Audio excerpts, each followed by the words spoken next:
नमस्कार, आप देख रहे हैं न्यूज 24। मैं हूं आप सभी के साथ विपनेश माथुर और आज ब्रेकिंग विद एजेंडा में बात होगी अफगानिस्तान में तालिबान राज की शुरुआत हो चुकी है और मेरे साथ स्टूडियो में डिप्टी एडिटर संजीव त्रिवेदी भी मौजूद हैं जो आज कई अहम सवाल हैं और बड़ा पैनल हमारे साथ मौजूद होगा, उनसे चर्चा भी करेंगे। लेकिन आप देख रहे हैं कि तालिबान के कब्जे के बाद अब पूरी दुनिया की नजरें वहां के हालातों पर टिकी हुई हैं। भारत समेत अन्य देश अपने अपने नागरिकों को बाहर निकालने की कोशिश में लगातार लगे हुए हैं। तालिबानी राज स्थापित होने के बाद लोग अफगानिस्तान छोड़ रहे हैं। बड़ी संख्या में काबुल एयरपोर्ट पर लोगों का हुजूम है जो देश छोड़ना चाहते हैं। बड़ी खबर, दूसरी ओर अमेरिकी राष्ट्रपति जो बाइडेन ने अमेरिकी सेना को वापस बुलाने के फैसले को सही ठहराया है। और इन सब के बीच जो बड़ी खबर है कि काबुल से भारत का एक विमान C-17 रवाना हुआ है और इसमें भारत के राजदूत के साथ साथ 130 लोग सवार हैं। भारत का यह एयरक्राफ्ट अमेरिकी सैनिकों की तरफ से एयरपोर्ट पर मुहैया कराई गई सुरक्षा के बीच से निकला है। आपको यह भी बता दें कि काबुल एयरपोर्ट को सुबह ही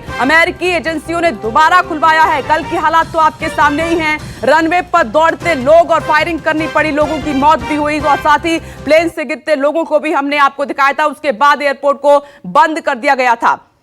और ये तस्वीरें आपके सामने न्यूज 24 आपको दिखा रहा है। ये भारत का विमान जिसमें भारतीय लोग सवार हैं और साथ ही इसमें राजदूत भी हैं। संजीव, देखिए, कल रात बातचीत हुई थी हमारे विदेश मंत्री और अमेरिकी विदेश मंत्री ब्लिंकन के बीच और उस बातचीत के बाद ये स्पेशल परमिशन भारत के विमान को दिया गया और भारत का जो विमान है वो वहाँ से चल पड़ा है। C-17 ग्लोबमास्टर, आप जानते हैं ये सबसे बड़ा मालवाहक जहाज होता है और इसमें बहुत से लोग आ सकते हैं। इसमें जो मौजूद इस वक्त है रुद्रेंद्र टंडन जो हमारे राजदूत वहाँ हैं और आखिर समय तक टिके रहे, वो ये बहुत बहादुरी की बात थी। और उनके अलावा साथ ही साथ वहाँ के सारे स्टाफ, ITBP जो वहाँ पर सुरक्षा देती है वो, और कुछ अफगान और भारतीय नेशनल्स भी इस विमान में। ओके, जो भारत विमान आ रहा है उसके अंदर की तस्वीरें पल्लवी इस वक्त हमारे साथ मौजूद है। पल्लवी, अंदर की तस्वीरें हम देख पा रहे हैं। ये नजारा पहले कभी नहीं देखा था। और कितना वक्त है जब लैंड करेगा भारत की धरती पर, दिल्ली एयरपोर्ट पर ये विमान?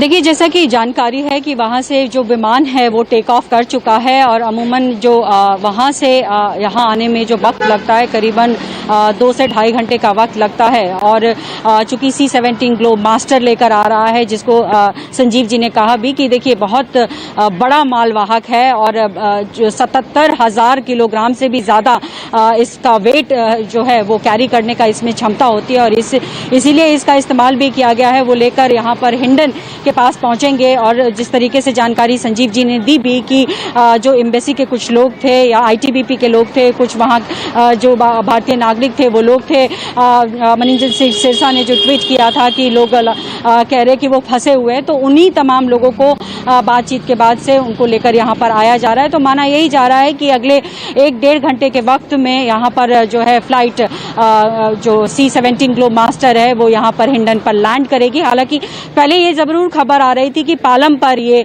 लैंड करेगी, लेकिन अब जो है इसको हिंडन एयरबेस पर उतारा जाएगा और फिर वहीं से फिर जो भी प्रक्रियाएं होंगी वहां पर फॉलो किया जाएगा और अलग अलग जगह पर जिनको जहां जाना होगा वहां वो वहां चले जाएंगे। तो फिलहाल अभी इंतजार करना होगा। इनपुट अभी यही मिल रहा है कि 1 से 1.5 घंटे के बाद ग्लोबमास्टर जो है वो हिंडन पर लैंड करेगा। विपनेश, बिल्कुल पल्लवी, एक बार फिर से ये एक्सक्लूसिव तस्वीरें आपको दिखा देते हैं। भारत आ रहे विमान के अंदर की तस्वीरें हैं। विमान में इससे पहले कभी आपने ऐसे हालात नहीं देखे होंगे। एक सिस्टम के थ्रू सिस्टमेटिकल तरीके से लोग बैठते हैं, लेकिन हालात अब ऐसे नहीं है। अफगानिस्तान में बुरे हालात के बाद वहां पर जितने भी लोग भारत के फंसे हुए हैं, एक विमान आ चुका है परसों, कल आना था लेकिन एयरपोर्ट को बंद कर दिया गया, काबुल एयरपोर्ट। उसके बाद सभी फ्लाइट कैंसिल हो गई, लेकिन आज ये फ्लाइट तमाम लोगों को लेकर पहुंच रहे हैं हिंदुस्तान। लेकिन अपडेट जो पल्लवी ने किया है, पालम एयरपोर्ट पर लैंड ना होकर ये विमान 1 से 2 घंटे में हिंडन एयरपोर्ट पर लैंड करेगा। विमान के भीतर की तस्वीरें पल्लवी, कोई और अपडेट आपके पास?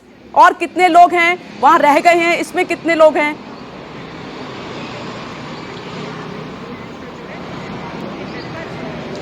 देखिए, तकरीबन 120 लोग कहे जा रहे थे कि तकरीबन 120 लोग हैं जिनको लेकर ग्लोबमास्टर आ रहा है फिलहाल के लिए, लेकिन अभी कितने लोग वहां पर और फंसे हुए हैं इसकी जानकारी अभी नहीं मिल पाई है। लेकिन ये जरूर कहा जा रहा है कि अभी अगर और भी लोग भारतीय मूल के जो फंसे होंगे या फिर जो एम्बेसी के लोग हैं या फिर जो भी भारत से जुड़े लोग हैं, अगर वो वहां फंसे होंगे तो उनको निकालने का पूरा प्रयास किया जाएगा। लेकिन फिलहाल जो खबर मिल रही है उसमें यही खबर मिल रही है कि तकरीबन 120 लोग हैं जिनको लेकर आया जा रहा है। और जैसा मैंने यहाँ बताया आपको कि मनिंदर सिंह सिरसा ने भी एक वीडियो ट्वीट किया था। एक वीडियो के जरिए उसमें ये दिखाया गया था कि किस तरीके से लोग वहाँ पर जो है काबुल एयरपोर्ट पर फंसे हुए थे और किस तरीके से वहाँ पर दिक्कतों का सामना करना पड़ रहा था उनको। उसके बाद से ही जो लगातार बातें चल रही थी और बात चलने के बाद ही ये तय हुआ कि वहाँ से ग्लोबमास्टर जो है वो लेकर आएगा। तो देखिए, अपने आप में ग्लोबमास्टर के बारे में जानकारी आपको भी है कि किस तरीके का ये प्लेन है। C-17 अपने आप में सबसे बड़ा मालवाहक है, अमेरिका से भारत ने खरीदा था और ये 77,000 किलोग्राम से ज़्यादा वेट इसमें उठाया जा सकता है। तो अभी इसी का इस्तेमाल कर रहा है, ये हमारी इंडियन एयरफोर्स इस्तेमाल करती है और इंडियन एयरफोर्स ही इस फ्लाइट को अभी इस्तेमाल कर रही है वहाँ हमारे लोग जो फंसे हुए हैं उनको लेकर आने के लिए। तो जैसे ही वो लोग यहाँ पर पहुँचेंगे हम उनसे फिर वहाँ संपर्क साधेंगे, जो लोग वहाँ पर किस तरीके से वहाँ फंसे हुए थे, क्या हालात थे, किस तरीके से गुजरे हैं। ठीक है पल्लवी, आप अपनी नजर बनाए रखिएगा, हम लौटेंगे इस पर अपडेट आपसे लेते रहेंगे। लेकिन नमस्कार, मैं हूं मानक गुप्ता। अगर आपको हमारा ये वीडियो पसंद आया हो तो इसे लाइक और शेयर जरूर करें और हाँ, हमें सब्सक्राइब और फॉलो करना ना भूलें ताकि आप देश और दुनिया की कोई खबर मिस ना करें। तो जुड़े रहिए हमारे साथ और देखते रहिए न्यूज़ 24।